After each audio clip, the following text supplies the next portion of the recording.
Hello everyone, welcome to net R F with. Aditi Aditi आप सभी लोगों के लेके आई हूँ एक बहुत ही इंपॉर्टेंट टॉपिक जो आपके हायर एजुकेशन सिस्टम से रिलेटेड है। न्यू एजुकेशन पॉलिसी या नेशनल एजुकेशन पॉलिसी। हमारे देश के अंदर जो ये पॉलिसी है ये 3 बार आई है और आप लोगों के एग्जाम में हर बार ही इस पॉलिसी से क्वेश्चन बनता है। आज हम लोग डिस्कस करने वाले हैं दो मेन टॉपिक्स जो आप लोगों के एग्जाम में पूछे जाते हैं। एक तो आप लोगों से एक्रोनिम्स पूछे जाते हैं, नई एजुकेशन पॉलिसी जो हमारी आई 2020 के अंदर, इसमें क्या क्या नए नए चेंजेस हुए, और जो भी एक्रोनेम्स है, जो भी फुल फॉर्म्स है, वहां से आपके क्वेश्चंस बनते हैं। और इनको अगर आप लोग सीख लेते हो तो या तो डायरेक्ट क्वेश्चन आप लोग सॉल्व कर सकते हो, अदरवाइज आपके मैच द कॉलम वाले क्वेश्चंस के अंदर आप लोगों के एमएसओस के अंदर आपके पास में एक अप्रोच हो सकती है सो दैट आप चॉइस एलिमिनेशन लगा सको और उस बिहाफ पर क्वेश्चन को सॉल्व कर सको। तो ये आपका एक बहुत इंपॉर्टेंट टॉपिक है। दूसरा मोस्ट इंपॉर्टेंट टॉपिक जो हायर एजुकेशन में हम लोगों के पूछा जाता है वो पूछा जाता है आप लोगों के डिजिटल इनिशिएटिव से, जो कि हायर एजुकेशन को रिलेट करता है आईसीटी के साथ में, रिसर्च के साथ में, टीचिंग के साथ में। तो वो दोनों ही टॉपिक आप लोगों के लिए बहुत इंपॉर्टेंट है और इसके तुरंत बाद मैं उसी वीडियो को रिकॉर्ड करने वाली हूँ सो दैट आप सभी लोगों के सामने वो वीडियो भी आ जाए। तो चैनल को आप लोग कंसिडर कर सकते हैं सब्सक्राइब करना, बाकी सारा कंटेंट भी देख सकते हैं जो चैनल पर ऑलरेडी आपके लिए फ्री ऑफ कॉस्ट अवेलेबल है। अगर पसंद आए तो लाइक भी कर सकते हैं और ज्यादा से ज्यादा बच्चों के साथ में शेयर कर सकते हैं। चलिए बात करते हैं आज के हमारे कंटेंट पर, जो कि है नेशनल एजुकेशन पॉलिसी। हमारे देश के अंदर बात की जाए तो हमारे पास में टोटल 3 एजुकेशन पॉलिसीज हैं जो अब तक आई हैं, और सभी के चेयरपर्सन या सबके main theme, main important points पर आप लोगों के एग्जाम में क्वेश्चन पूछा जाता है। सबसे पहली 1968 के अंदर आई थी, इसको उल्टा कर दीजिए, 86 के अंदर आई थी, 1986। और फाइनली हमारी जो लेटेस्ट एजुकेशन पॉलिसी है वो निकल के आई है 2020 के अंदर। अगर मैं बात करूं तो हमको यहाँ पर तीनों के ही चेयरपर्सन पता होने चाहिए। वैसे तो देखो इतना सिंपल तो नहीं बनेगा, बट अगर चॉइस एलिमिनेशन की बात करूं तो वहां पर कहीं ना कहीं आप लोगों के ये काम आ सकता है। तो हम सबको याद रखना है कि जो रामा मूर्ति है, ठीक है, ये आप लोगों के पहले थे, फिर आप लोगों के कोठारी हो जाते हैं, ठीक है जी, और फिर हो जाते हैं आप लोगों के कस्तूरी रंजन। ठीक है, तो आपको ये तीनों ही नाम याद रखने हैं, तीनों ही नाम सीक्वेंस से आप लोगों के एग्जाम के अंदर पूछे जाते हैं। तो आप लोगों को ये चीजें याद होनी चाहिए, डेफिनेटली बहुत ज्यादा इंपॉर्टेंट है। आई थिंक मैंने उल्टा लिख दिया है ना। 86 में ये थे और 68 के अंदर ये थे। तो ये पूरी हमारी चेयरपर्सन है जो हम लोगों को याद रखते हैं, सबसे पहली बात तो। और साथ ही साथ आप लोगों से जो भी नए नए थीम्स आ रहे हैं, जो भी नया पैटर्न है, लाइक फॉर एग्जांपल पिछले साल एग्जाम के अंदर सबसे ज्यादा क्वेश्चन ग्रॉस एनरोलमेंट रेशियो से रिलेटेड आया था, हर शिफ्ट के अंदर एक सवाल बना था। तो ये भी आप लोगों से पूछा जाता है। तो सबसे इंपॉर्टेंट चीज तो हमको ये पता होना चाहिए, बेसिक बेसिक। और आज जो एक्रोनेम्स मैं आप लोगों को बताने वाली हूँ वो सारे के सारे एक्रोनेम्स जो है वो मैंने सिर्फ और सिर्फ न्यू एजुकेशन पॉलिसी की जो शिक्षा.org वेबसाइट है वहीं से लिए हैं। तो सारे के सारे बिल्कुल सर्टिफाइड हैं, आप लोग अच्छे से इसको रिवाइज कर सकते हो। देखो एबीसी हो गया तो इसका मतलब होता है academic bank of credit. Then AC हो गया ऑटोनॉमस डिग्री ग्रांटिंग कॉलेजेस, बहुत ही अच्छा है और इंपॉर्टेंट है। इसके अलावा एईसी हो गया तो अडल्ट एजुकेशन सेंटर आप लोगों का हो गया। एपीआई एप्लीकेशन प्रोग्रामिंग इंटरफेस हो गया, क्योंकि ये डिजिटल एजुकेशन को बढ़ाता है। और आर्टिफिशियल इंटेलिजेंस और एपीआई का काफी ज्यादा जिक्र जो है वो हमारे नेशनल एजुकेशन पॉलिसी 2020 के अंदर रहा था। आयुष की बात करें तो सभी लोग जानते हैं आयुर्वेदा, योगा, नेचुरोपैथी, यूनानी, सिद्ध, सिद्धा और होम्योपैथी, ये सारी की सारी चीजें इसके अंदर इंक्लूडेड है और आप लोगों के एग्जाम के अंदर ये पूछी जाती है। आयुष का प्लेटफॉर्म भी आप लोगों से पूछा जाता है। इसके अलावा और भी इसके अंदर जितने भी इनिशिएटिव्स हैं वो सारे के सारे हम लोगों से एग्जाम में पूछे जाते हैं, इंपॉर्टेंट है। देन ऑफ कोर्स बीएड की बात हो गई तो सब लोग जानते हैं बैचलर ऑफ एजुकेशन होता है। बीईओ की बात करें तो ब्लॉक एजुकेशन ऑफिसर। बहुत सारे बच्चे यहाँ पर ब्लॉक नहीं समझते, लगता है कि ये गलत होगा, तो आप लोग प्लीज इसको एक बार जरूर रिवाइज कर लीजिएगा। Then block institute of teacher education की बात करें तो ये फुल फॉर्म होती है आपकी बाइट की। अगर बात की जाए तो बीओए तो बोर्ड ऑफ असेसमेंट इसकी फुल फॉर्म होती है। फिर अगर बात करूं तो बीओजी यानी कि बोर्ड ऑफ गवर्नर्स हो जाएगा। बीआरसी तो ब्लॉक रिसोर्स सेंटर हो जाएगा। बी वोक बहुत ही इंपॉर्टेंट, 2021 के अंदर काफी बार एग्जाम के अंदर क्वेश्चन पूछा गया। बैचलर ऑफ वोकेशनल एजुकेशन, इस पर काफी डिस्कशन रहा है तो इसको जरूर एक बार रिवाइज कर लीजिएगा। देन आता है आपका CABE that is central advisory board of education. Then आपका CBCS, ये CBCS जो है ये तो हम लोग टीचर एप्टीट्यूड में भी पढ़ते हैं, चॉइस बेस्ड क्रेडिट सिस्टम आप लोगों के एग्जाम के अंदर पूछा जाता है, जिसके अंदर इलेक्टिव कोर्सेज हम लोगों को मिलते हैं in order to enhance our skill. तो स्किल एनहांसमेंट और जो कंपलसरी कोर्स है दोनों ही हम लोगों को मिलते हैं इलेक्टिव बिहाफ पर। तो ये आप लोगों का CBCS हो जाता है, CBSE सभी लोग जानते हैं, central board for secondary education हो जाता है। CIET बहुत ही इंपॉर्टेंट, और इसके बारे में मैंने आप लोगों से ऑलरेडी डिस्कस किया है ICT की वीडियो में, central institute of educational technology हो जाता है। Then CMP career management and progression हो जाता है। COA काउंसिल ऑफ आर्किटेक्चर हो जाता है। कंप्यूटर साइंस वाला कोई बच्चा देख रहा होगा तो कंप्यूटर और ऑर्गेनाइजेशन एंड आर्किटेक्चर भी इसकी फुल फॉर्म होती है, पर वो एजुकेशन से रिलेटेड नहीं है। CPD की बात करें तो कंटिन्यूअस प्रोफेशनल डेवलपमेंट हो जाता है। CRC क्लस्टर रिसोर्स सेंटर हो जाता है। CWSN तो चिल्ड्रन विद स्पेशल नीड्स, ये हो जाता है आप लोगों का। देन आता है आपका DAE department of atomic energy, department of biotechnology हो जाता है DBT, डिस्ट्रिक्ट एजुकेशन ऑफिसर हो जाता है DIET यानी डाइट, तो district institution of education and training. इसके अलावा एक मिनिस्ट्री भी होती है तो वो भी याद रखिएगा। देन आता है आपका दीक्षा पोर्टल, बहुत ही ज्यादा इंपॉर्टेंट नाम है ये, दीक्षा पोर्टल। दीक्षा पोर्टल बेसिकली एक ऐसे तरीके का पोर्टल है जिस पर हम सभी लोगों को जितना भी इंफॉर्मेशन हो सकता है, जितने भी रिसोर्सेज हो सकते हैं, वो सारे के सारे एक ही जगह मिलेंगे। स्कूल एजुकेशन लेवल पर ये हमारी चीज आई है, दीक्षा पोर्टल। ये ई पाठशाला वाला ग्रुप जो है ना उसी के अंदर आता है, और जितने भी हमारे स्कूल लेवल पर नए नए प्लेटफॉर्म्स क्रिएट किए जा रहे हैं वो सारे इसी से इंटीग्रेट किए जाते हैं। तो दीक्षा का फुल फॉर्म होता है digital infrastructure for knowledge sharing. इसके बाद आता है आपका DSE directorate of school education. Then DST होता है department of science and technology, ये तो कई बार आप लोगों के एग्जाम में पूछा ही जाता है।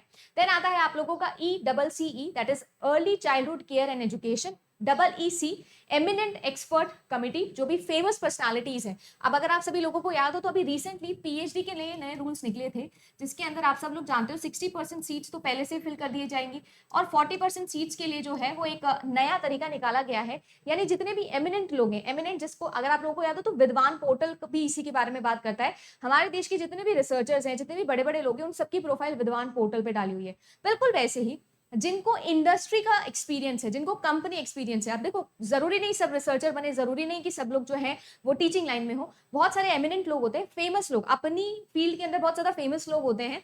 ये जो सभी फेमस लोग हैं इनको इंडस्ट्री का एक्सपीरियंस होता है, कंपनी का एक्सपीरियंस होता है, तो ये इस बिहाफ पर भी आके टीचिंग कर सकते हैं, यूनिवर्सिटीज के अंदर, हायर एजुकेशन के अंदर कंट्रीब्यूट कर सकते हैं, सो दैट इनका ये जो टेक्निकल एक्सपीरियंस है, इंडस्ट्री एक्सपीरियंस है, बिजनेस एक्सपीरियंस है, ये बच्चों के साथ में शेयर करें। तो इसके लिए ये कमिटी आप लोगों की बनाई गई है। देन GCED की बात करें तो ग्लोबल सिटीजनशिप एजुकेशन हो जाता है, GDP ग्रॉस डोमेस्टिक प्रोडक्ट ये सब जानते हैं। जनरल एजुकेशन काउंसिल हो जाता है आप लोगों का। GER जिसकी मैं बात कर रही थी 2021 में, ये भी बड़ा हॉट टॉपिक रहा था, ग्रॉस एनरोलमेंट रेशियो। आप लोगों को बताना है कमेंट करके कि इस वक्त हमारी जो नई एजुकेशन पॉलिसी 2020 है उसके बिहाफ पर हमारा क्या एम है, कि किस साल तक हमको 100% ग्रॉस एनरोलमेंट जो है वो करवा देना है। ये ईयर है जो आप लोगों से पूछा गया था।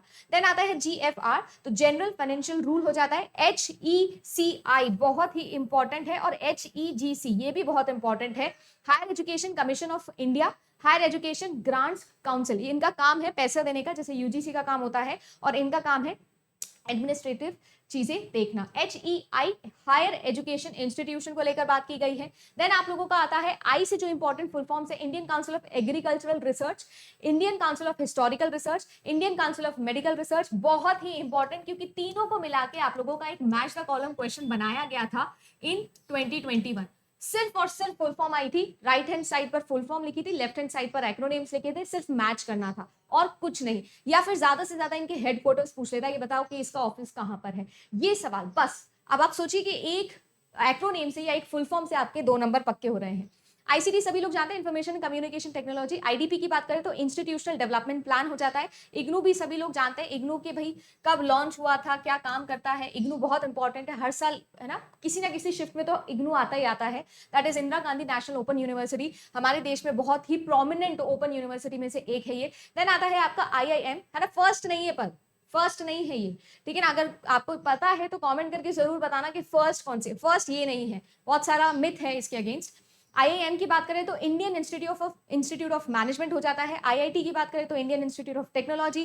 IITI Indian institute of translation and interpretation हो जाता है। देन इंडियन साइन लैंग्वेज हो गया, इंडियन इंडस्ट्रियल ट्रेनिंग इंस्टीट्यूट आप लोगों का ITI हो जाता है।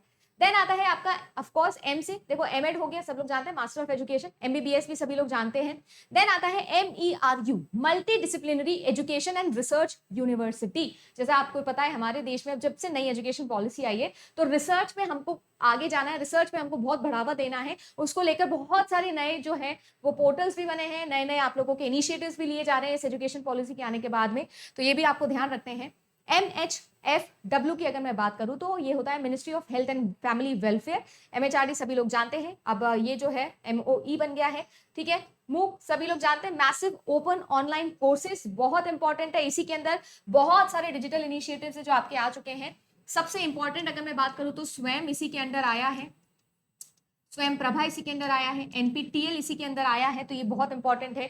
कितने टोटल चैनल है, देखो DTH की बात करें तो वो स्वयं पे आ जाता है आप लोगों का, ठीक है ना, तो 34 अभी हो गए, पहले 32 था जब ये बना था, ठीक है। MOU की बात करें तो हम सब लोग जानते हैं इसकी फुल फॉर्म क्या होती है, MPhil भी सभी लोग जानते हो, फिलोसफी की मास्टरी होती है ना। जो इंपॉर्टेंट है वो मैं आपको बता दूंगी, NAC बहुत important, national aggregation council, NAS national achievement सर्वे हो जाता है, NCC इतना इंपॉर्टेंट नहीं है, NCRT बहुत ज्यादा इंपॉर्टेंट है, national council of educational research and training बहुत important, NCF national curriculum framework very very important, ठीक है जी। फिर आता है NCFSE नेशनल करिकुलम फ्रेमवर्क और फॉर स्कूल एजुकेशन, इसी के अंडर दीक्षा पोर्टल के बारे में हम लोगों ने बात करी है, ये चीज याद रखिएगा, बहुत इंपॉर्टेंट है ये। NCFTE तो national curriculum framework for teachers education, देखो टीचर का ट्रेनिंग प्रोग्राम भी होता है, बीएड भी ऑब्वियसली उसी के अंदर आता है, तो ये भी याद रखिएगा, बहुत इंपॉर्टेंट है। NCIVE national committee for integration of vocational education, ठीक है। मुझे ऐसा लगता है कि ये आप लोगों का जो क्वेश्चन है ना, ये FYQs हैं, जो ये 3 मैंने मार्क किए ना, आप लोगों के इस एग्जाम के अंदर पूछने के ज्यादा चांसेस है इसके। देन आता है national curriculum and pedagogical framework for early childhood care and education, that is NCPFECCE, बहुत ही बड़ी सी एक्रोनेम है, उतना ही बड़ा फुल फॉर्म है of course. NCTE national council for teacher education, जैसे मैंने अभी आपको बोला, राइट, टीचर ट्रेनिंग। देन आपका NCVTT that is national council vocational and educational training हो जाता है। NETF national educational technology forum. NGO non governmental organisation होता है, .org इनका जो है वो डोमेन एक्सटेंशन होता है, ये भी एग्जाम में पूछा जाता है, नॉन प्रॉफिटेबल होता है ये। देन आप लोगों से आता है NHEQF that is national higher education qualification framework, 2021 में ये भी आप लोगों का पूछा गया था।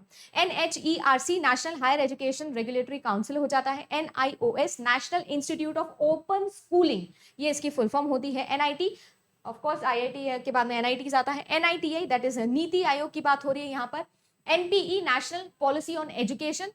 NPST national professional standards for teacher. NRF बहुत important, national research foundation. NIRF नहीं है ये, वो रैंकिंग है, ये फाउंडेशन है। NSF और QF ये भी 2021 के अंदर आया था। तो आपके हर शिफ्ट के अंदर एक ना एक मैच द कॉलम आता है फुल फॉर्म से ही रिलेटेड, ठीक है। तो national skills qualification framework. NSSO sample survey office होता है। NTA तो सभी लोग जानते हैं जो हमारा एग्जाम करवाते हैं, OBC भी जानते हो आप लोग। ODL open and distance learning हो जाता है। परख हो जाता है, बहुत इंपॉर्टेंट परख है, performance assessment review analysis of education for holistic development, very very important. PCI pharmacy council of India हो जाता है। PFMS हो जाता है, पब्लिक फाइनेंशियल मैनेजमेंट सिस्टम, इतना इंपॉर्टेंट नहीं है, ये इंपॉर्टेंट है जो जो मैंने मार्क कर दिए हैं। देन है आप लोगों की professional standard setting body. प्यूपिल teaching ratio हो जाता है। रिसर्च एंड इनोवेशन हो जाता है। रिहैबिलिटेशन काउंसिल, ठीक है, ये सारे इंपॉर्टेंट नहीं है। इसके अंदर सबसे इंपॉर्टेंट मुझे ऐसा लगता है आप सभी लोगों के लिए, जैसे NCRT होता है वैसे स्टेट का होता है, तो state council of educational research and training हो जाता है। SCF स्टेट करिकुलम फ्रेमवर्क हो जाता है, ये इतने इंपॉर्टेंट नहीं है। आगे देखते हैं, स्कूल डेवलपमेंट प्लान हो जाता है। सोशो इकोनॉमिकली डिसएडवांटेज ग्रुप नहीं, स्टेट इंस्टीट्यूट हो जाता है, ठीक है। जैसे नेशनल होता है वैसे स्टेट लेवल पे आप लोगों का SQAAF भी होता है, असेसमेंट एंड एग्रीगेशन फ्रेमवर्क, ये नेशनल लेवल पे भी होता है, स्टेट लेवल पे भी होता है, ठीक है ना। SSA बहुत इंपॉर्टेंट, सर्व शिक्षा अभियान, ठीक है ना। फिर SSS होता है सिंपल स्टैंडर्ड संस्कृत, ये संस्कृत के लिए को प्रमोट करने के लिए है। सबसे इंपॉर्टेंट STEM, बहुत ही ज्यादा टीचिंग एप्टीट्यूड में आप पढ़ते भी हो, टीचिंग मॉडल्स बनाए जाते हैं इसके बिहाफ पर, साइंस, टेक्नोलॉजी, इंजीनियरिंग और मैथमेटिक्स के अंदर। पिछले साल एक MSO आप लोगों के एग्जाम में बना था कि STEM के अंदर, ये जो STEM है हमारा दैट इज साइंस के बारे में बात होती है, टेक्नोलॉजी, इंजीनियरिंग और आप लोगों का मैथमेटिक्स, इसके अंदर विमेन्स को ज्यादा एम्पावर नहीं किया जाता, या लड़कियां यूजुअली इन कोर्सेज के अंदर हमको नहीं दिखती। उसका क्या रीजन है, उसको लेकर 2-3 स्टेटमेंट दिए हुए थे, आपको बताना था कौन-कौन सा सही है और कौन-कौन सा सही नहीं है। ऐसे क्वेश्चंस आप लोगों के एग्जाम में बनते हैं, जिनको मैं स्टार मार्क कर रही हूँ। कोशिश करिएगा कि उनके बारे में थोड़ा-सा आप अच्छे से पढ़ लें, क्योंकि आपके एग्जाम में उनसे एमएसओ भी बनते हैं। फिर आता है आपका स्वयं, सभी लोग जानते हैं, study web for active learning for young and aspiring minds, TEI that is teacher education institution, TET that is TET exam, बहुत इंपॉर्टेंट भी होता है, टीचर एलिजिबिलिटी टेस्ट होता है, UDISE very very important, unified district information system for education, UGC तो सभी लोग जानते हैं, यूजीसी तो बहुत ही इंपॉर्टेंट है पढ़ना, ठीक है ना। यूजीसी के कितने सेंटर्स हैं, कहाँ कहाँ पर रीजनल ऑफिसेज हैं, हेडक्वार्टर्स कहाँ पर हैं, ठीक है ना, चेयरपर्सन कौन है, ये सब। अब ये सारी चीजें तो मुझे लगता है आपको पता भी होंगी अब, क्योंकि हम लोग इसी की तैयारी कर रहे हैं। देन आता है आप लोगों का यूनेस्को, तो सभी लोग जानते हैं भाई, united nations educational scientific and cultural organisation, ये इसकी फुल फॉर्म हो जाती है। देन ऑफ कोर्स आपका आता है सबसे इंपॉर्टेंट, जो आप लोगों के 2021 में पूछा गया था, वीसीआई, तो वेटरनरी काउंसिल ऑफ इंडिया, ये इसकी फुल फॉर्म हो जाती है। तो ये चीज भी हमको याद रखनी है। तो ये कुछ इंपॉर्टेंट फुल फॉर्म्स है जो मैंने कोशिश करी कि मैं आप लोगों के लिए क्लब करके एक ही वीडियो के अंदर लगा दूं। फिर भी इसमें हो सकता है कि एक दो फुल फॉर्म्स रह जाए, तो वो मैं डिजिटल इनिशिएटिव वाले वीडियो के अंदर वो भी कंप्लीट कर लूंगी, जैसे फॉसी वगैरह इन सब की भी फुल फॉर्म्स होती हैं, वो भी हम लोग कंप्लीट कर लेंगे नेक्स्ट जो मैं कंटेंट वीडियो आप लोगों के लिए लेके आने वाली हूँ। बट ये जितने भी इंपॉर्टेंट एक्रोनेम्स हैं, इनको ध्यान रखिएगा, आपके डेफिनेटली 2 नंबर पक्के हो सकते हैं, क्योंकि मैच द कॉलम या एमएसओ ये बनता ही बनता है हायर एजुकेशन के अंदर। तो किसी ने अगर स्टैटिक वाला पार्ट हायर एजुकेशन का नहीं पढ़ा है, तो एटलीस्ट ये डायनामिक वाला पार्ट पढ़ के जाए, क्योंकि आपके एग्जाम में आता है। New education policy again mention कर रही हूँ, 68, 86 और 2020 वाली, तीनों ही इंपॉर्टेंट है, बट सबसे ज्यादा क्वेश्चन 2020 के ही ऑफकोर्स आपके पूछे जाएंगे। तो फिलहाल के लिए बस इतना ही। उम्मीद करती हूँ कि आप सभी लोगों के लिए कंटेंट हेल्पफुल रहा होगा। कम से कम समय के अंदर आपको मेजर कंटेंट रिवाइज करके रखना है, बिकॉज एग्जाम तो ऑब्वियसली अराउंड द कॉर्नर ही है आप लोगों के लिए। तो फिलहाल के लिए इतना ही, मिलते हैं आप लोगों से नेक्स्ट वीडियो के अंदर। Thank you so much, bye bye and good luck.